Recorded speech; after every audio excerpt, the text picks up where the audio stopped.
We're here again for another episode of Trash Talk. I thought you were on strike reading that paper back there. Jeez. I know, we've been talking about trash for so long that everybody else is saying, you know what, can't handle all this trash these guys have been talking about. We're going on strike for higher wages. So the collectors have gone on strike. Man, I know. And that was back in the day when they said garbage collectors. Now we're so mean. We're like, oh, look at the trash guy. Yes. Or aren't they called domestic engineers or something like that? Waste removal engineers. They're not called garbage men anymore. You don't want to be offensive. That's right. And it's funny. Just prior to us starting this show, our garbage trucks were going down our alleyway picking up the trash. So I'm still waiting on mine. Yeah, that's like music to my ears. I turn off the TV, turn off everything, open the doors and windows, and listen to that. The squealing brakes and the arm coming out to pick up the can and dump it in. It's funny because we do that here. Luke knows when the garbage truck is coming, and he's like, "Dad, the garbage truck." And we go out on the patio. Sometimes we go out in the street if it's the guy he knows. And we watch him. And the one garbage truck guy is awesome. He knows Luke. He talks to him. The other guy, not so much. But anyway.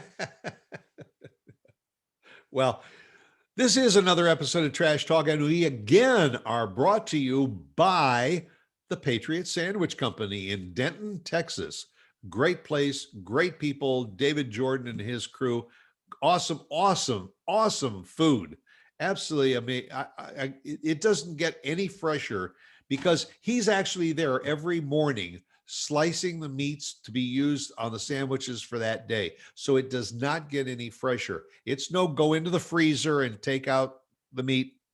And everything is done fresh every day. Trust me, we know what we're talking about. Yeah, this is not a Jared situation here. This is David. I texted David at 5 a.m. before, and just because I had a random thought, and he's got back to me as he's slicing the meat and taste testing. And if you guys haven't been there yet, we have a really cool contest for you, an amazing contest that we're going to talk to you about, where you can actually win a sandwich, not one, but two sandwiches. There's two drinks.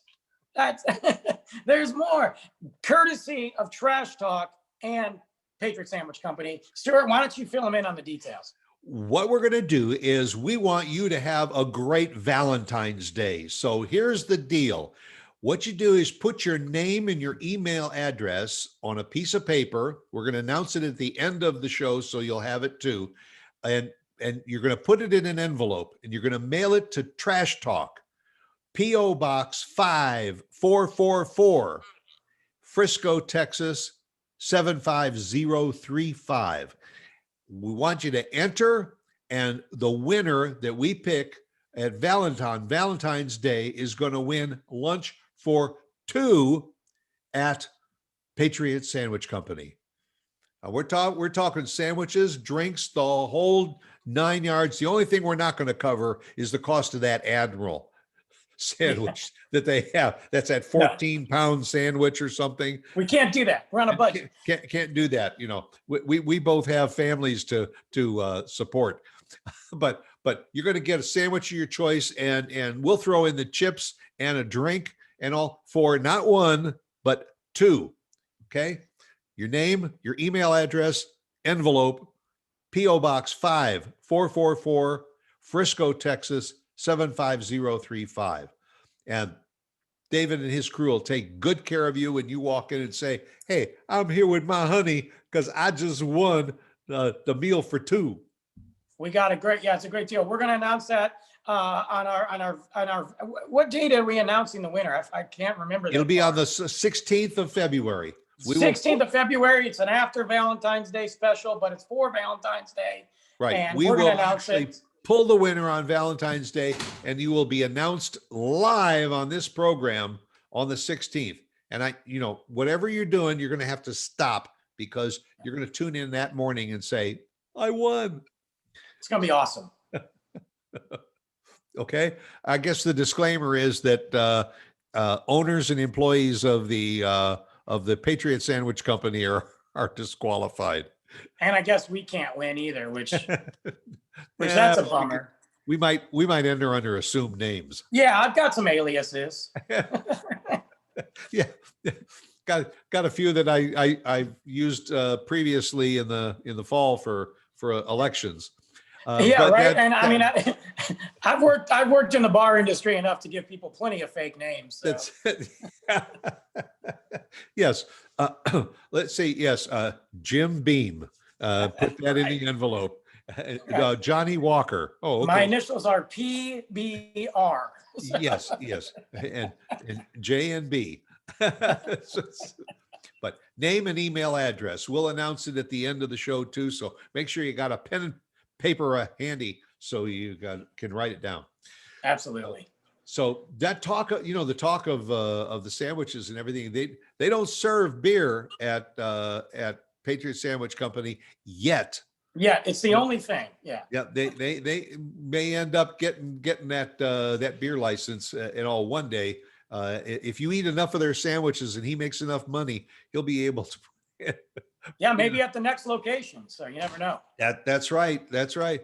But you know what would go really good with his sandwiches, especially for those that decide they're going to run by and pick it up and take it home, an ice cold beer.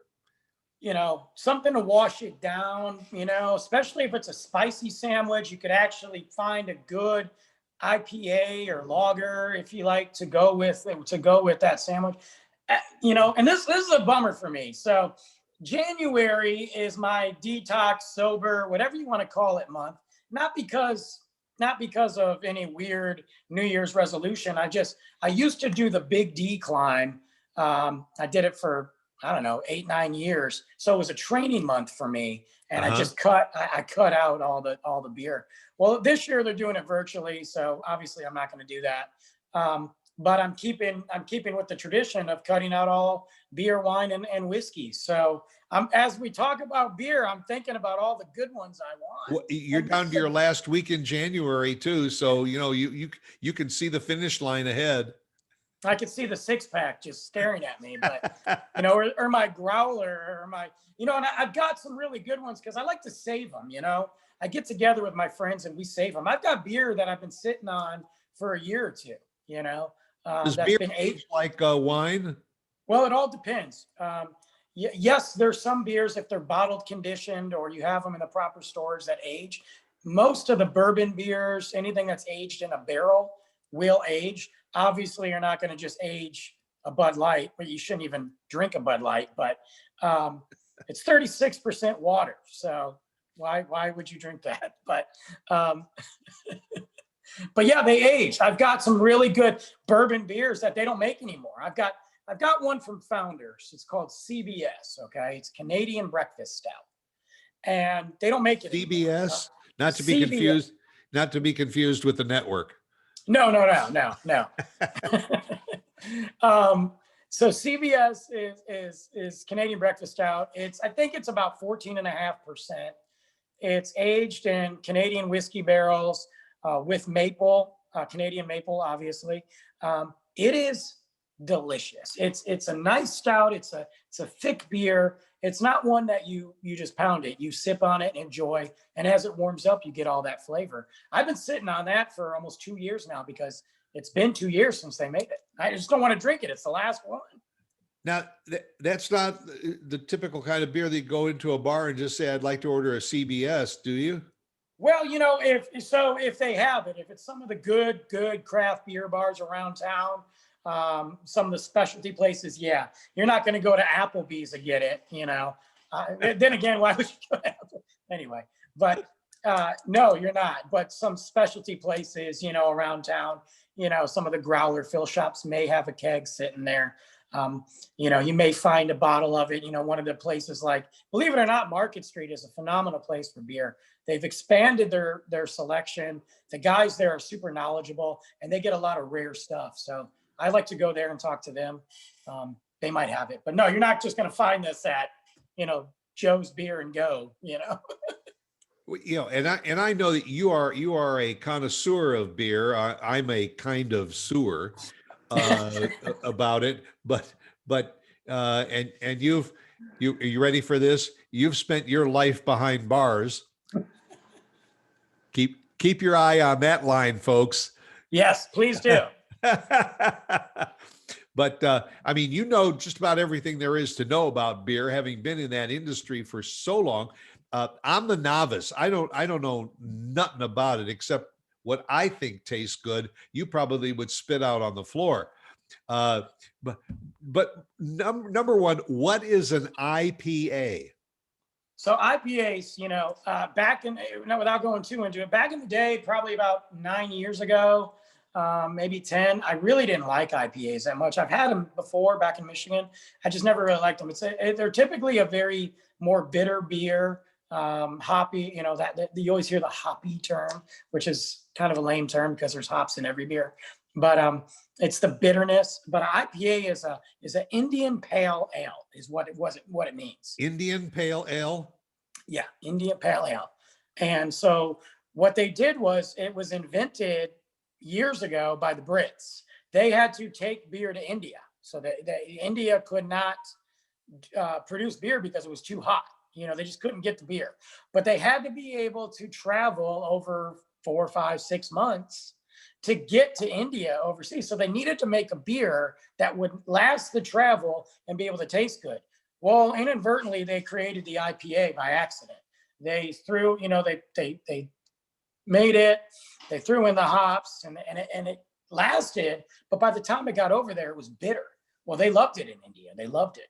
And it became the India Pale Ale. It was a accident. Now it's probably one of the top selling styles in the country. And there's all kinds of different styles from IPAs. A straight up, what I like to call a straight up IPA, is going to be bitter to somebody that doesn't like bitter beer. It's going to be very bitter. They can run really high in alcohol content, ABV. But there's so many of them now, and now they've done so many variants. The not so IPA, where it still has that IPA taste, but it's maybe 4.5% alcohol. The hazies, the New England IPA and the hazy IPAs are more citrus than bitter now. So those styles have just been dominating the market when it comes to beer these days. And and what's the difference between an IPA and a craft beer? Well, craft beer, can be anything. You can have a craft lager, IPA, stout, whatever, because craft, really all that means is it's not from the big boys. You're not a Budweiser, Coors, mainstream, garbage beer. You're not those guys. It doesn't come in a 6-pack. Yeah, it might. Oh, it might. But you're some of the more, locals. You look at Texas. So when I really came to Texas, there was only roughly 6, and I could be wrong, 6 breweries in the DFW area, not in the state of Texas, but in the DFW. Now we're pushing like 72, 82. Some of them have come and gone and been bought, but whatever. Those are going to be your craft brews, your craft beer, your Tups, your Franconias, Texas Ale Projects, Manhattan Project. I could go on. My favorite from South Lyon, Michigan, Witch's Hat Brewing Company. Love you guys. Those are craft because they are independently owned. They're using probably better products, better brewing, better everything, and that's a craft beer. So, but you can get any style. You can get everything from the triple IPA aged in whiskey barrels to just a simple lager. Is a craft beer a fresher beer? Because when you say it's handcrafted and brewed for almost for immediate consumption. Yeah, I wouldn't say. I guess if you compare it to some of the mainstream beers as far as ingredients go, they're probably better. And I know some of the mainstream guys use the top-notch stuff. I'm not putting them down. I just, they taste different. They're mainstream. Yeah. But I wouldn't know if it, you could still get some bad beers. I've gone to certain places to buy some beer, and I'll check the label on it. If I look at the beer and I'm like, that beer style came out a long time ago, why is it still here? I'll check the label and see what it says on there, when the date was. Sometimes they re-release it. Sometimes it just gets overlooked, and beers can go bad. Not like we talked about them aging, but an IPA is not meant to age. You're meant to drink that right away. Tupps has a series called DDH. It's double dry hopped. That's what they do. They make a double dry hopped IPA. And that beer on the can it literally says consume now. You don't want to keep that a good more than 3-4 months, because it starts to break down. It'll taste different. The yeast will take over and you'll be drinking this yeast bomb. It's gross. Uh-huh. Yeah. And I've done it. You pour it out. I mean, the IPA looks like orange juice anyway, but then it looks like a gray old orange juice. Oh, it's disgusting. You don't want to, that's how you know the beer is bad. All right. Another thing I never really knew the difference between lager and stout. Well, the lager, your lagers, let's see, I'm trying not to go too over the top because I could talk about this for hours. Hey, you spent a life behind bars. Yes, I did. A life behind bars. So a Pilsner is a lager, okay, if that makes sense. But not all lagers are Pilsners. Okay. You can have your typical lager, which is that golden looking color, but you can also have an amber lager, a dark lager, a black lager. Your Pilsner is going to typically be that amber looking lager, or that amber color. And it's going to be a little bit, and I use this term loosely, a little bit spicier than a lager. Most of the common beers that you see, your Bud Lights, your Miller Lights, they're not lagers, they're Pilsner styles. Okay. They're loosely based off, where'd you go? What happened? Bud Light just canceled me. I don't know. But they're loosely based off that. A lager, on the other hand, is going to be around the same ABV, alcohol content, but it's going to be not as spicy. It's going to have almost German lagers almost have like a popcorn taste to them, but it's going to have a little. I want to say a little more malt to it, a little more malt backing than a Pilsner. Now, when you look at a stout, Guinness, we'll go Guinness. Everybody knows Guinness. It's an Irish stout. It's an Irish dry stout. It's not going to be comparable to some of the American stouts. That is a dark beer. It's going to be much more bitter. Guinness isn't bitter, but typically a stout is much more bitter than a lager. The ABV can range anywhere because Guinness has low alcohol. I mean, Guinness is like 5%. It's not a heavy alcohol beer. 5.6, I think. Oh, really? I don't know. Yeah, and it's not a heavy beer. Most stouts can be heavy. Guinness is by far not a heavy beer at all. But some stouts can get up there and you got like a 14-15% stout, and it typically are bitter. Stouts are more bitter than porters. Porter's a dark beer, but it's got that creamy richness to it. Stouts are going to have a little bit of a bite. If you look at the IBUs, which is the International Bitter Units, that's how they measure beers. International Bitter Unit. You like that? Yeah. Somebody said, what are we going to call the amount of bitters that's in this beer? Why do we call it International Bitter Unit? It's very fancy. So, but to reach a certain level of beer, like to be a double IPA, you've got to be over 8%, or you're not a double IPA. Everybody assumes when they see like double IPA or triple IPAs that they're a bit more bitter, and that's just not true. That's how they measure the alcohol content. So if it's double, it's going to be higher, the alcohol. But if you look at a stout, stouts typically have more IBUs than a lager. Your baseball beers are lagers, And the beers will change and have different flavors from country to country, don't they? A lot of them do. When I was in Ireland and I went to Guinness so I could do the tour and get certified on how to pour Guinness properly and all that, it tastes very different over there, and they serve it different over there than we serve it over here. It's very different. I'm not saying it's bad over here, but after having one in Ireland or 17 in Ireland, I almost don't want one over here. Most bars in Ireland, when you go to get a Guinness, they have half pints served already. They're sitting there because they drink them at room temperature. And then they pour the rest of them. Yeah, they pour the rest of them. You get the full flavor that way.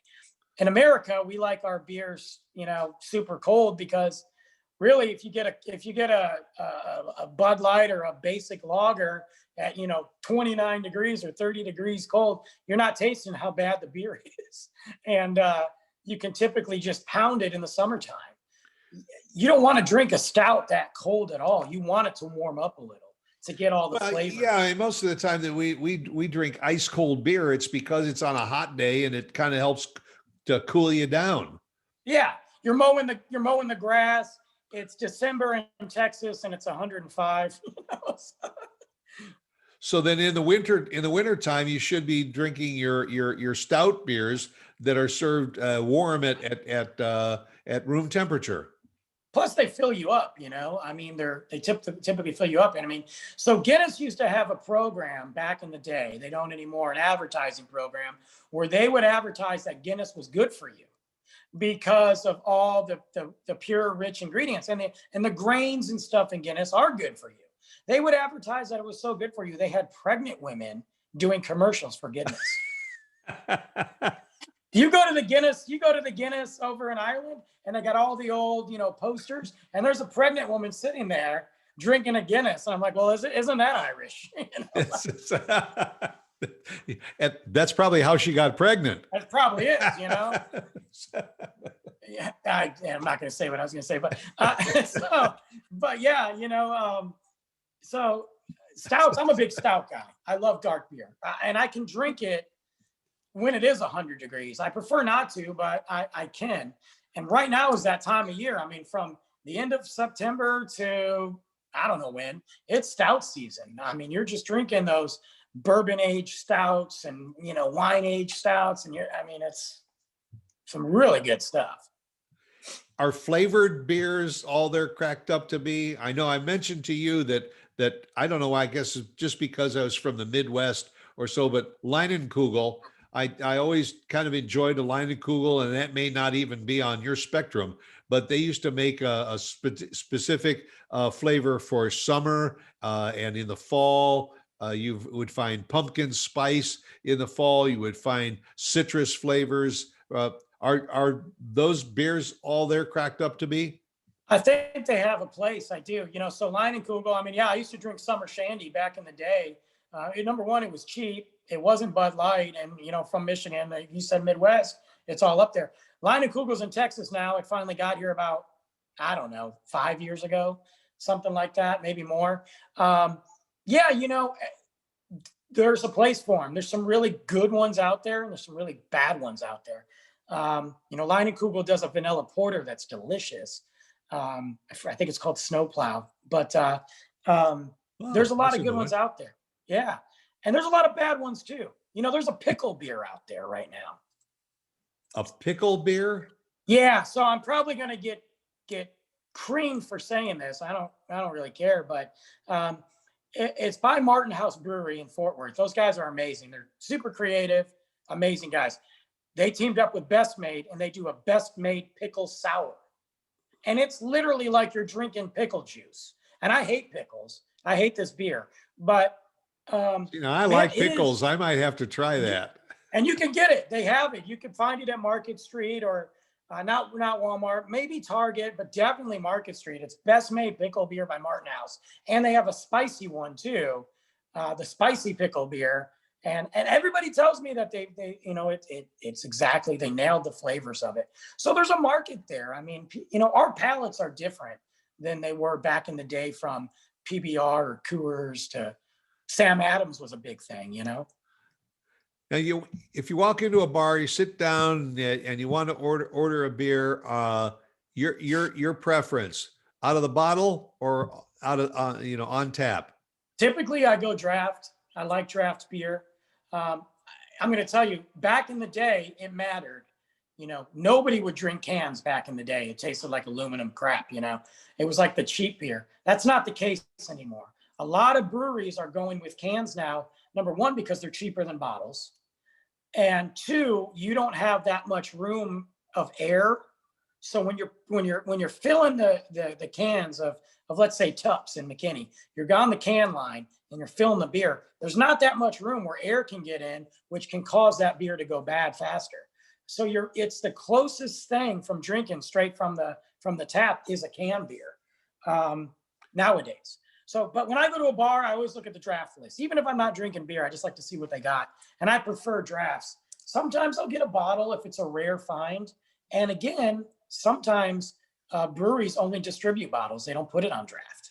So it just depends what it is. If you like your beer closer to room temperature, then would the draft beers be a little closer to the room temperature than the bottles? Typically, yeah, because bottles are in one fridge and you set the temperature. Draft systems, if they have a good draft system, you can adjust the pressure from each line. I used to work at a place that had 100 beer taps. I think it was 100. It was 100, yeah. Wow. And yeah, right before COVID killed it.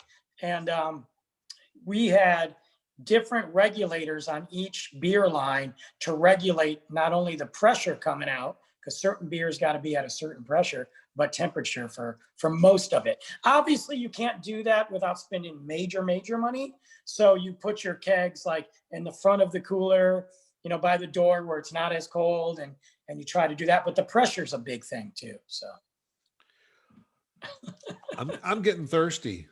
I am too. I love beer. But you still got a couple of days to go before you get to the end of the month. So I know. And then I get in this weird thing where I've made it this long and I just don't drink for a while. And I get together with my guys, I call them the Knights of the Bar Top. We did a series of beer podcasts on my other podcast, The Life of an Average Show, where we talked about our favorites, breweries. We broke down all beer and we drank the whole time. So that was interesting. It was a 12-hour show. Yeah, we get together once a month and we do beer tastings, and we'll just, and when COVID was happening, in the beginning, we just did Zoom call beer tastings, and it was, well, there's some good beer. I got to get you some beer. We got to expand your horizon. Yeah, I'll have to go someplace where I could sample different beers to see, because, I go back to the days of Hams and Pabst Blue Ribbon and Schlitz and all of those from up in your neck of the woods. So those are the names that I remember. And then when I served overseas, the number one beer in Vietnam, Falstaff.